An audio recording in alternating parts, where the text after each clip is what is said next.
Hello दोस्तों। तो आज हम लोग पढ़ने वाले 12th फिजिक्स शॉर्ट क्वेश्चन का पार्ट 3। ठीक है। तो पार्ट 1, पार्ट 2 और पार्ट 3 हम लोग पहले ही पढ़ चुके हैं, जिसमें प्रश्न संख्या 1 से लेकर 30 तक बताया गया है। ठीक है। तो जो भी विद्यार्थी नहीं देखे हैं और 12th का एग्जाम देने वाले हैं वे इस वीडियो को जरूर देखें और इसके पहले वाले वीडियो को भी जरूर देखें। ठीक है। वो प्ले लिस्ट में आपको मिल जाएगा। तो इस पार्ट में पढ़ेंगे हम लोग प्रश्न संख्या 31 से लेकर प्रश्न संख्या 40 तक। ठीक है। और यह पार्ट 4 वीडियो है। ठीक है। इसी प्रकार वीडियो अपलोड होता रहेगा, आप लोग इसे कंप्लीट देखिए और अच्छे तरीका से लिखकर याद कीजिए। ओके। तो चलिए हम लोग शुरू करते हैं। तो हम लोग का देखिए प्रश्न संख्या है 31। ठीक है। प्रश्न है व्यतिकरण और विवर्तन में अंतर लिखे। क्या करना है हमें? व्यतिकरण, प्रकाश का व्यतिकरण और प्रकाश का जो विवर्तन होता है उसमें अंतर लिखना है। ठीक है। बहुत ही इंपॉर्टेंट प्रश्न है, हमेशा पूछा जाता है। ठीक है। तो देखिए उत्तर हम लोग लिखेंगे कि व्यतिकरण और विवर्तन में निम्नलिखित अंतर है। आज जैसे लिखते हैं, इधर लिख दीजिए व्यतिकरण और इधर लिख दीजिए विवर्तन। ठीक है। और रख दीजिए इसमें। तो देखिए व्यतिकरण में क्या है कि व्यतिकरण का जो प्रभाव ऐसे दो तरंगों के अध्यारोपण से होता है जो कला संबद्ध स्रोत से उत्पन्न होते हैं। यानी व्यतिकरण में जो प्रभाव उत्पन्न होता है वो दो तरंगों के अध्यारोपण से होता है और ये दोनों तरंगे काला संबद्ध स्रोत से उत्पन्न होते हैं।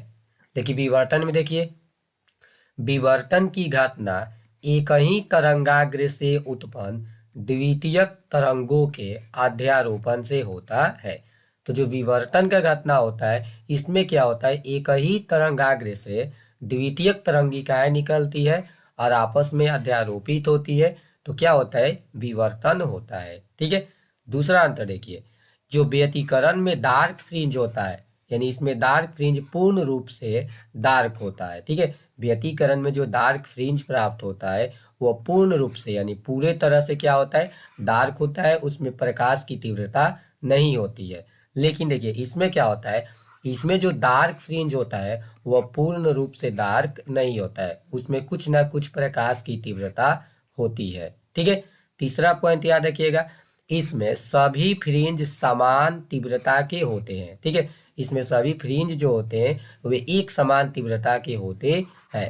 लेकिन इसमें पूछा जाए तो बोलेंगे इसमें जो सभी फ्रिंज होते हैं वे एक समान तीव्रता के नहीं होते, मतलब उनमें कम बेश प्रकाश की तीव्रता होती है। लेकिन व्यतिकरण में ऐसा नहीं होता है। ठीक है। तो ये भी इंपॉर्टेंट प्रश्न था, व्यतिकरण और विवर्तन में अंतर लिखें। ठीक है। अब देखिए प्रश्न संख्या आगे देखेंगे 32।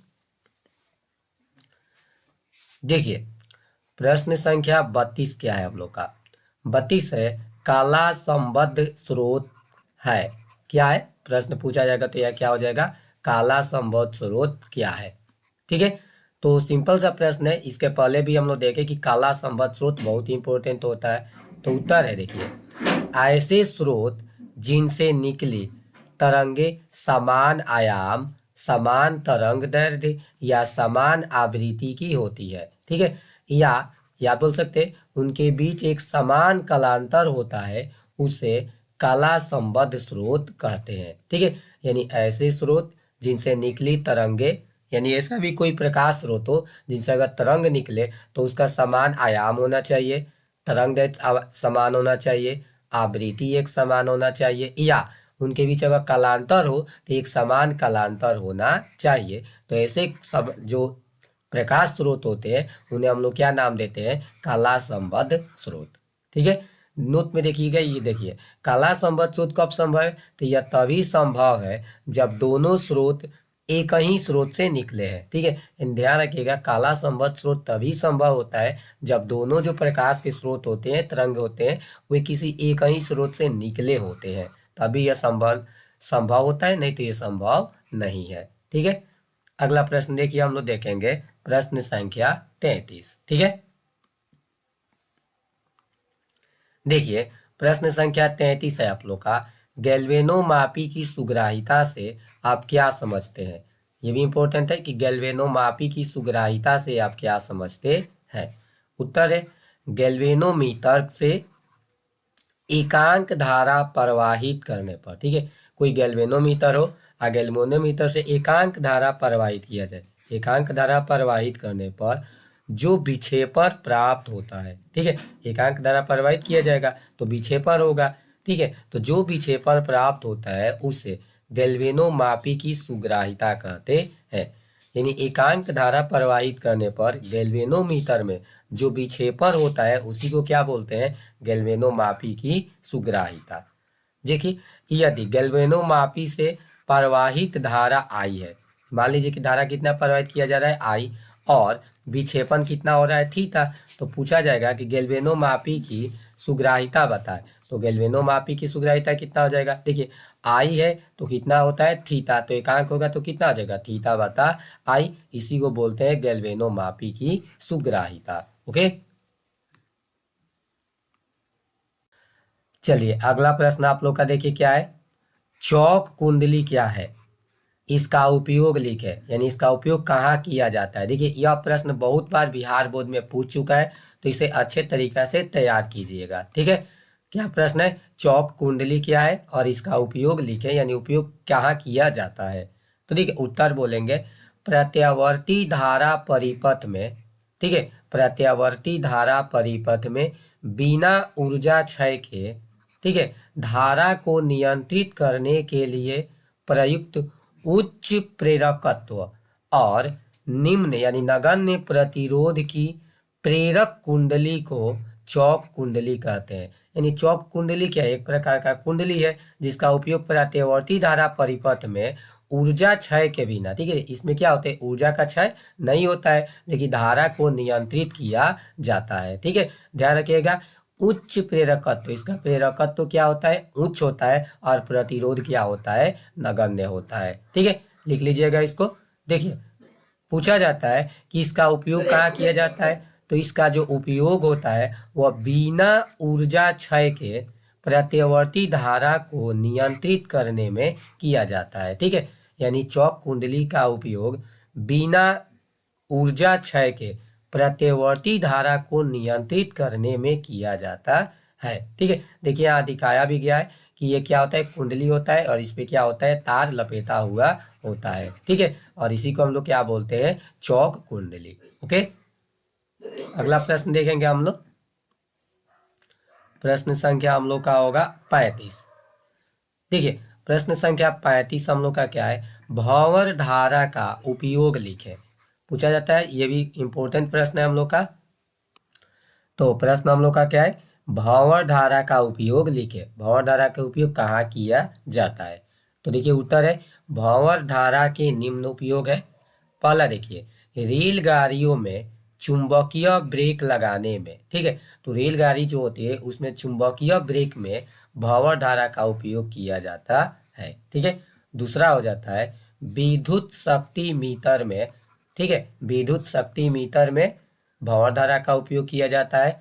और एक तीसरा बोल सकते हैं कि प्रेरण भट्ठी में भी भंवर धारा का उपयोग किया जाता है, ठीक है। तो भंवर धारा का उपयोग पूछा जाए तो बोलिएगा कि रेलगाड़ियों में चुंबकीय ब्रेक लगाने में या विद्युत शक्ति मीटर में या प्रेरण भट्ठी में, तो ये तीनों भंवर धारा का मुख्य उपयोग है। ओके, अगला प्रश्न देखिए, प्रश्न संख्या 36 क्या है हम लोग का। देखिए प्रश्न है, ट्रांसफार्मर का क्रोर परतदार क्यों बनाया जाता है। तो आप लोग ट्रांसफार्मर देखे होंगे, तो ट्रांसफार्मर का जो क्रोर होता है उसका भीतरी हिस्सा वो परतदार बनाया जाता है। आखिर कारण बताए, कारण क्या है इसका।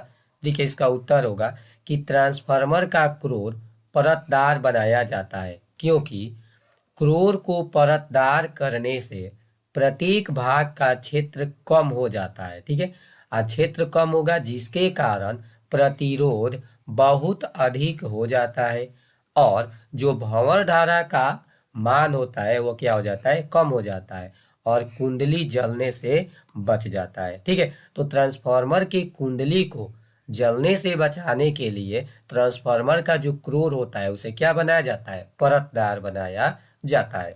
इसे पुनः एक बार पढ़ लीजिए कि ट्रांसफार्मर का जो क्रोर होता है वो परतदार बनाया जाता है क्योंकि क्रोर को परतदार बनाने से या करने से प्रत्येक भाग का जो क्षेत्रफल हो जाता है वह कम हो जाता है, और क्षेत्रफल कम होगा तो प्रतिरोध का मान क्या हो जाएगा, बढ़ जाता है, और प्रतिरोध अधिक होगा तो उसके में जो भंवर धारा उत्पन्न होता है वो प्रतिरोध के कारण क्या हो जाता है, उसका मान कम हो जाता है, और भंवर धारा कम होगा तो जो कुंडली होगा वह जलने से क्या हो जाएगा, बच जाएगा। तो यही कारण है कि ट्रांसफार्मर का जो कोर होता है उसे परतदार बनाया जाता है। ठीक है, तो ये 36 नंबर का उत्तर था। ठीक है, अगला प्रश्न देखेंगे आप लोग, प्रश्न संख्या 37।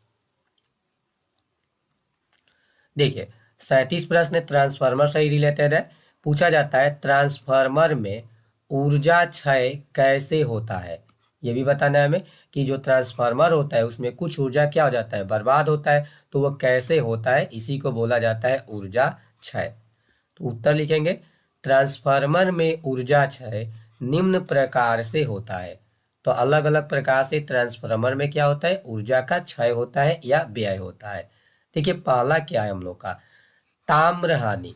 ठीक है, कुंडली के प्रतिरोध के कारण ऊष्मा के रूप में ऊर्जा बाहर निकल जाता है या क्षय होगा, ऊर्जा क्षय होता है। ठीक है, तो कुंडली जो होता है ट्रांसफार्मर में उसमें क्या होता है, प्रतिरोध होता है, और उस प्रतिरोध के कारण कुछ ऊष्मा जो होता है यानी कुछ ऊर्जा जो होता है वो ऊष्मा के रूप में कहाँ निकल जाता है, बाहर निकल जाता है, जिसके कारण ऊर्जा का क्षय होता है।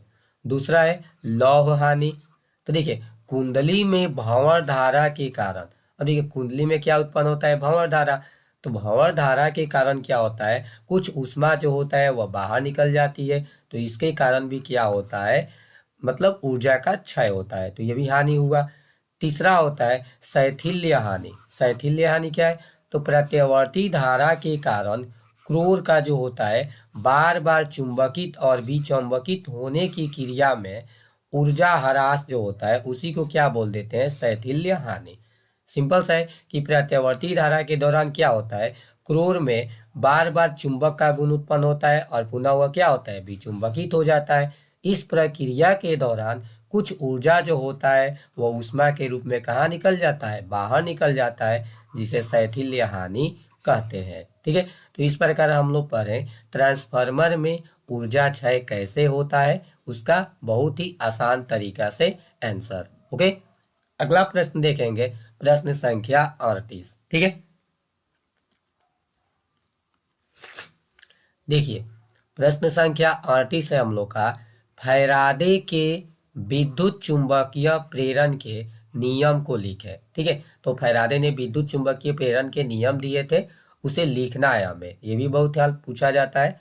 तो देखिए इसका उत्तर है, फैराडे के विद्युत चुंबकीय प्रेरण के निम्नलिखित दो नियम है। तो फैराडे ने विद्युत चुंबकीय प्रेरण से संबंधित निम्नलिखित दो नियम दिया था। ठीक है, देखिए पहला नियम है कि जब किसी बंद कुंडली से संबद्ध चुंबकीय फ्लक्स में परिवर्तन होता है, ठीक है, यानी कोई बंद कुंडली हो और उसे संबद्ध चुंबकीय फ्लक्स में क्या हो, परिवर्तन हो, तो कुंडली में विद्युतवाहक बल प्रेरित होता है। ठीक है, तो स्वतः अपने आप कुंडली में क्या उत्पन्न होता है, विद्युतवाहक बल, जो तब तक वर्तमान रहता है जब तक परिवर्तन होता है। तो जब तक चुंबकीय फ्लक्स में परिवर्तन होता है तब तक कुंडली में क्या उत्पन्न होता है, विद्युतवाहक बल। आज चुंबकीय फ्लक्स में परिवर्तन रुक जाता है तो इसमें उत्पन्न विद्युतवाहक बल जो होता है वह भी क्या हो जाता है, खत्म हो जाता है। तो इसी को बोला जाता है फैराडे के विद्युत चुंबकीय का प्रथम नियम। ठीक है, दूसरा नियम भी देखिए, दूसरा नियम है कि बंद कुंडली से संबद्ध, ठीक है, चुंबकीय फ्लक्स में परिवर्तन की दर उस कुंडली में प्रेरित विद्युतवाहक बल के समानुपाती होता है।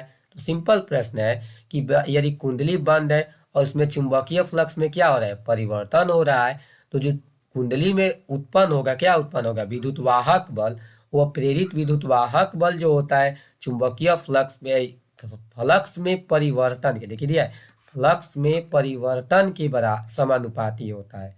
मतलब क्या हुआ कि अगर फ्लक्स में परिवर्तन तेजी से होगा, अधिक होगा, तो परिपथ में विद्युतवाहक बल अधिक प्रेरित होगा। अगर फ्लक्स में परिवर्तन धीमा होगा, कम होगा, तो विद्युतवाहक बल भी क्या होगा, कम प्रेरित होगा। तो यह था फैराडे के विद्युत चुंबकीय के प्रथम और दूसरा नियम। ओके, अब पढ़ेंगे हम लोग प्रश्न संख्या 39। ठीक है, देखिए 39 प्रश्न हम लोग का है, प्रकाशिकी का है। विभेदन क्षमता क्या है? पूछा जाता है कि विभेदन क्षमता किसे कहते हैं, चेक क्या है। तो देखिए उत्तर है कि दो पिंडों के बीच की वह न्यूनतम दूरी या न्यूनतम कोण, मतलब विभेदन क्षमता क्या हो सकता है, या तो कम से कम न्यूनतम दूरी हो सकता है या न्यूनतम क्या हो सकता है, कोण। तो दो पिंडों के बीच की वह न्यूनतम दूरी या न्यूनतम कोण जिसका प्रतिबिंब किसी प्रकाशीय यंत्र के द्वारा अलग अलग बने। ठीक है, तो वह न्यूनतम दूरी या वह न्यूनतम कोण जिसका जो प्रतिबिंब हो वो किसी प्रकाशीय यंत्र के द्वारा अलग अलग बने, तो उस दूरी को या उस न्यूनतम कोण को विभेदन सीमा कहते हैं। देखिए विभेदन क्षमता नहीं है, तो जो न्यूनतम दूरी होगा या न्यूनतम कोण होगा तो उसे हम लोग क्या बोलेंगे, विभेदन सीमा। तथा पिंडों को अलग अलग प्रतिबिंब बनाने की क्षमता को विभेदन क्षमता कहते हैं। और जो क्षमता होगा उस यंत्र में कि अलग अलग प्रतिबिंब क्या करे, बनाए, तो उस क्षमता को उस यंत्र की विभेदन क्षमता कहेंगे। ठीक है, देखिए यदि मान लीजिए कि न्यूनतम दूरी को हम लोग डी से या न्यूनतम कोण को थीटा से निरूपित करें, तो जो विभेदन क्षमता होगा वो क्या होता है, व्युत्क्रमानुपाती होता है दूरी का या कोण का। तो लिख सकते हैं विभेदन क्षमता समानुपाती 1/d, या इसको ऐसे भी लिख सकते हैं विभेदन क्षमता समानुपाती 1/थीटा। ध्यान रखिएगा अगर डी है तो क्या है, न्यूनतम दूरी है, और थीटा होगा तो क्या होगा, न्यूनतम कोण होगा। ओके, अगला प्रश्न देखेंगे हम लोग, प्रश्न संख्या क्या है, अब अंतिम है इस टॉपिक का, प्रश्न संख्या 40। ठीक है, ये नहीं है हम लोग का, प्रश्न संख्या 40 है। ठीक, ये भी बहुत इंपॉर्टेंट प्रश्न है। देखिए तापायनिक उत्सर्जन क्या है, यह धातु के सतह पर ही क्यों होती है। तो तापायनिक उत्सर्जन क्या है और यह धातु के सतह पर ही क्यों होती है, यह प्रश्न है हम लोग का। ठीक है, तो उत्तर देखिए, किसी धातु को गर्म करने पर उसकी सतह से इलेक्ट्रॉन निकलने की क्रिया को तापायनिक उत्सर्जन कहते हैं। सिंपल सा प्रश्न है कि जब किसी धातु को गर्म किया जाता है तो धातु के सतह से क्या निकलने लगते हैं, इलेक्ट्रॉन। तो इलेक्ट्रॉन निकलते हैं तो इस क्रिया को तापायनिक उत्सर्जन कहते हैं। ठीक है, प्रॉब्लम नहीं है कोई। अब देखिए एक और प्रश्न है कि यह धातु की सतह पर ही क्यों होती है। तो देखिए धातु के आंतरिक भाग से इलेक्ट्रॉन को निकालने में अधिक ऊर्जा की आवश्यकता होती है। सिंपल सा बात है कि अगर हम चाहें कि धातु के आंतरिक भाग से इलेक्ट्रॉन को बाहर निकालें तो उसके लिए अधिक ऊर्जा की आवश्यकता होती है, जबकि धातु की सतह से निकालने में बहुत कम ऊर्जा की आवश्यकता पड़ती है। लेकिन धातु के बाहरी सतह से अगर इलेक्ट्रॉन निकाले तो इसके लिए कम ऊर्जा की आवश्यकता पड़ती है। यही कारण है कि यह धातु के सतह पर ही होती है। ठीक है, क्योंकि धातु के सतह के यानी सतह का बात किया जाए तो हल्का सा भी ऊर्जा मिलेगा तो इलेक्ट्रॉन कहाँ निकलने लगेंगे, बाहर, जबकि आंतरिक भाग से निकालने के लिए ऊर्जा की बहुत अधिक आवश्यकता पड़ती है। तो यही कारण है कि तापायनिक उत्सर्जन जो होता है यह धातु के सतह पर ही होता है। ठीक है, तो इस प्रकार आज हम लोग क्या पढ़े, प्रश्न संख्या 31 से लेकर प्रश्न संख्या 40 तक VVI शॉर्ट क्वेश्चन जो बिहार बोर्ड के लिए बहुत ही इम्पोर्टेंट है। जो भी विद्यार्थी इस वर्ष परीक्षा देने वाले हैं वे 1 से लेकर 40 तक प्रश्नों को लिखें और इसे याद करें। ठीक है, और वीडियो प्रतिदिन डाला जाएगा। यदि यह वीडियो अच्छी लगी है तो लाइक कीजिए, कमेंट कीजिए और चैनल को सब्सक्राइब जरूर कीजिए। ओके।